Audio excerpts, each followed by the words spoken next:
दोस्तों wicket wicket wicket 6 गेंद पर 6 विकेट चटकाकर जसप्रीत बुमराह ने ऑस्ट्रेलिया में घुसकर तोड़ा ऑस्ट्रेलिया का गुरूर। मेलबर्न के मैदान पर उड़ाकर रख दी उनकी धज्जियां तो पूरी दुनिया रह गई दंग। तो आखिर कैसे अपनी आग उगलती हुई गेंदबाजी से दुनिया के नंबर 1 गेंदबाज जसप्रीत बुमराह ने एक साथ 7 विकेट लेकर रच दिया नया इतिहास। ऑस्ट्रेलिया को सिखाया सबक। इतिहास के सबसे लोएस्ट टोटल में ऑस्ट्रेलिया को समेटकर पूरी दुनिया में मचाया है हाहाकार। बुमराह और सिराज की खौफनाक गेंदबाजी का मंजर, इस कांटे के रोमांचक चौथे टेस्ट मैच के पहले दिन की पूरी हाईलाइट हम आपको दिखाने जा रहे हैं। लेकिन उससे पहले आपको क्या लगता है कि मोहम्मद सिराज, जसप्रीत बुमराह और मिचेल स्टार्क में कौन है सबसे खतरनाक गेंदबाज? नीचे कमेंट करके जरूर बताइएगा। दोस्तों इंडिया और ऑस्ट्रेलिया जैसी दो महान टीमों के बीच 1-1 से बराबरी पर खड़ी 5 मैचों की बॉर्डर गावस्कर ट्रॉफी का सबसे रोमांचक चौथा टेस्ट मैच आज मेलबर्न के मेलबर्न क्रिकेट स्टेडियम में खेला गया। जहां इस मैच में जब सिक्का उछाला गया तो भारत के कप्तान रोहित शर्मा ने टॉस जीतकर पहले ऑस्ट्रेलिया को बल्लेबाजी करने का न्योता दिया। ऐसे में ऑस्ट्रेलिया की तरफ से उस्मान ख्वाजा और मैक्सवेनी की खतरनाक जोड़ी मैदान में जलवा दिखाने आई थी। लेकिन दोस्तों इस मैच में शुरुआत में कुछ ऐसा हो गया कि स्टेडियम में मौजूद हजारों फैंस भी दांतों तले उंगलियां दबाने पर मजबूर हो गए। जी हां दोस्तों, इन दोनों के सामने पहले ओवर में टीम इंडिया को जल्द से जल्द सफलता दिलाने रोहित के ब्रह्मास्त्र जसप्रीत बुमराह आए थे। लेकिन उनकी तीसरी गेंद पर उस्मान ख्वाजा ने एक चौका बटोर लिया। हालांकि वो लेग बाय के जरिए आया था, लेकिन ऑस्ट्रेलिया का खाता चौके से खुल गया था। हालांकि जसप्रीत बुमराह की घातक गेंदों का सामना कर पाना उस्मान ख्वाजा के बस की बात कहाँ थी। ऐसा लग रहा था रोहित शर्मा ने टॉस जीतकर बहुत सही फैसला किया। हालांकि अब जल्द से जल्द टीम इंडिया को विकेट चाहिए थे। लेकिन दोस्तों ये दोनों खिलाड़ी कमाल की फॉर्म में नजर आ रहे थे। गेंद और बल्ले के बीच हमें जबरदस्त घमासान देखने को मिल रहा था।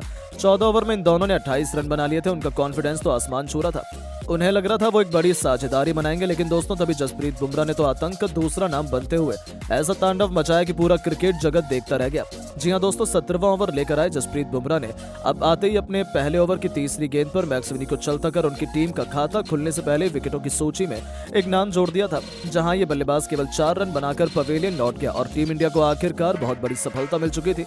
लेकिन दोस्तों ये तो केवल तूफान के पहले की शांति थी। अभी तो उन्होंने केवल छोटा सा दर्द दिया था, लेकिन उस जख्म बनाते हुए उन पर नमक छिड़कने का काम तो उन्होंने बाद के ओवरों में किया है। जी हां दोस्तों, वो खौफनाक ओवर था पारी का 19वां, जिसमें जसप्रीत बुमराह खुद यमराज बनकर आए थे। पहली गेंद पर उन्होंने स्टीव स्मिथ को अपने जाल में फंसाया, जिनका चीते की तरह हवा में उड़ते हुए रविंद्र जडेजा ने एक जबरदस्त कैच लपका और ये खिलाड़ी केवल 2 रन बनाकर आउट हुआ। ओवर की दूसरी गेंद पर बुमराह को यह सफलता हासिल नहीं हुई, लेकिन तीसरी गेंद पर उन्होंने नागिन की तरह ऐसी गेंद लहराई कि उस पर उस्मान ख्वाजा कुछ नहीं कर पाए और एलबीडब्ल्यू होकर उन्हें वापस लौटना पड़ा। जहां उस्मान ख्वाजा केवल 23 रन बना पाए थे, ऑस्ट्रेलियाई खेमा तो अपनी आंखों पर भरोसा नहीं कर पा रहा था, क्योंकि उन्होंने अपने 3 बल्लेबाजों को खो दिया। स्कोरबोर्ड पर केवल 36 रन बने थे और उनके 3 बल्लेबाज बुमराह ने अकेले ही निपटा दिए थे। लेकिन ये तो कुछ भी नहीं था। आने वाला समय कितना खौफनाक हो सकता है इसका अंदाजा उन्हें बिल्कुल भी नहीं था। जी हां दोस्तों, ऑस्ट्रेलिया के लिए टेस्ट क्रिकेट में सबसे खतरनाक बल्लेबाज माने जाने वाले मार्नस लबुशेन को खाता भी खोलने का मौका नहीं मिला। बुमराह ने ऐसी लेजर गाइडेड यॉर्कर मारी कि बल्लेबाज तो बल्ला हिला पाता। उसके पहले उनके विकेट हवा में उड़ गए थे। तो उनके आउट होने के बाद अगली गेंद पर बल्लेबाजी करने उतरे एलेक्स कैरी को विराट कोहली के हाथों कैच आउट कर उन्होंने ऑस्ट्रेलिया की कमर तोड़कर रख दी थी।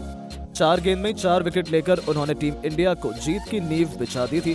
पूरा हिंदुस्तान खुशी से झूम रहा था, तो वहीं ऑस्ट्रेलिया के खेमे में मातम का माहौल था, क्योंकि ऑस्ट्रेलिया ने अपने 5 बल्लेबाजों को खो दिया था, जिसमें से 5 खूंखार बल्लेबाज जसप्रीत बुमराह की घातक गेंदों पर नाचते हुए वापस लौटे थे। इसी के साथ बुमराह ने अपना पंजा तो खोला ही था, साथ ही साथ वो हैट्रिक पर थे। लेकिन आते ही कप्तान पैट कमिंस ने चौका लगाकर बुमराह को पीट दिया।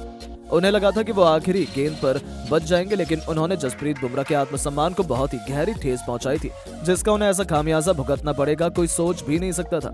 जी हां, जसप्रीत बुमराह ने ईंट का जवाब पत्थर से देते हुए ओवर की आखिरी गेंद पर कमिंस का शिकार कर न केवल इस ओवर में 4 विकेट अपने नाम किए, बल्कि ऑस्ट्रेलिया के 6 धुरंधर बल्लेबाजों को केवल 43 रनों पर समेटकर उन्होंने एक नया इतिहास भी लिख दिया। जहां एक ओवर में 4 विकेट लेकर उन्होंने अकेले ऑस्ट्रेलिया को तहस नहस किया। साथ ही साथ उन्होंने 6 विकेट लेकर इतिहास के पन्नों में अपना नाम सुनहरे अक्षरों में लिखवाया था। तो दोस्तों इतने में ही उनका मन नहीं भरा। अगले ओवर में आते ही उन्होंने ऑस्ट्रेलिया की आखिरी उम्मीद ट्रेविस को क्लीन बोल्ड कर न केवल 7 विकेट अकेले ही चटका दिए, बल्कि पहले दिन ऑस्ट्रेलिया को ऐसे जख्म दिए जिन्हें भर पाना तो उनके लिए कभी पॉसिबल नहीं हो पाएगा। जहां ऑस्ट्रेलिया की जीत की उम्मीदें तो समाप्त हो चुकी थी और 46 रन पर ऑस्ट्रेलिया ने अपने 7 बल्लेबाज खो दिए थे। तो वहीं दोस्तों जसप्रीत बुमराह के बाद मोहम्मद सिराज ने भी जो किया वो क्रिकेट जगत में इतिहास बन चुका है, जहां मोहम्मद सिराज ने ऑस्ट्रेलिया के आखिरी 3 बल्लेबाजों को लगातार 5 गेंद के भीतर ही निपटाकर पूरी की पूरी ऑस्ट्रेलिया को केवल 49 रनों पर ही ढेर कर दिया, जिसे देखकर तो हर कोई दंग रह गया, क्योंकि ऑस्ट्रेलिया अपने घर पर ही इस चौथे टेस्ट मैच में अपने इतिहास के लोएस्ट टोटल में ऑल आउट हो चुकी थी और टीम इंडिया मैच में इतनी आगे हो चुकी थी कि भारतीय क्रिकेट टीम तो 2 दिन में ये टेस्ट मैच अपने नाम करने वाली है, इसमें तो कोई भी शक की बात नहीं है। जहां बुमराह ने तो मैन ऑफ द मैच का प्रदर्शन किया है, एक साथ 7 विकेट लेना कोई आसान काम नहीं है, तो वहीं मोहम्मद सिराज ने भी उनका बखूबी साथ निभाया और इन दोनों के दम पर ही टीम इंडिया ऑस्ट्रेलिया को ऑस्ट्रेलिया में घुसकर इतनी बुरी तरीके से पीट रही है। तो दोस्तों अब आप जसप्रीत बुमराह और मोहम्मद सिराज की कातिलाना गेंदबाजी को 10 में से कितने नंबर देना चाहेंगे? अपनी कीमती राय नीचे कमेंट करके जरूर बताएं और ऐसी शानदार खबरों के लिए चैनल को सब्सक्राइब जरूर करें। धन्यवाद।